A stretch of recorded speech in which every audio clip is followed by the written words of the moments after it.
Reading water, lesson number 3. Now, right over my shoulder is what they call a bucket.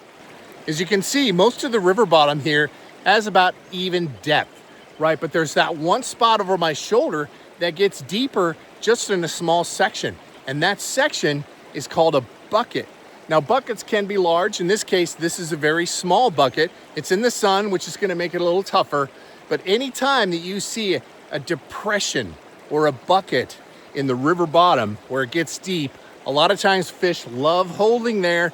They'll sit in that bucket and come and grab things as they float by. So that is another great feature to watch out for when you're fishing your favorite stream.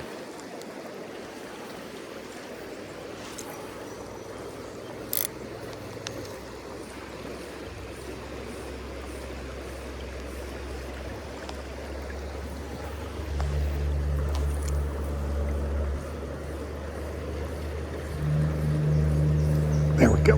Nice.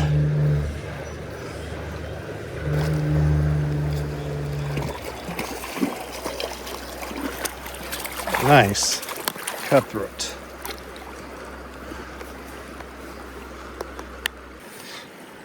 Look at that guy.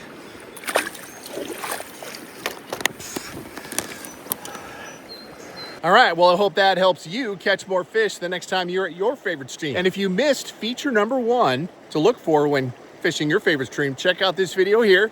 And here's feature number 2. I promise you, after watching these 2 videos, you're gonna catch more fish the next time you're out there on your favorite stream. All right, everybody, till the next time, fish on.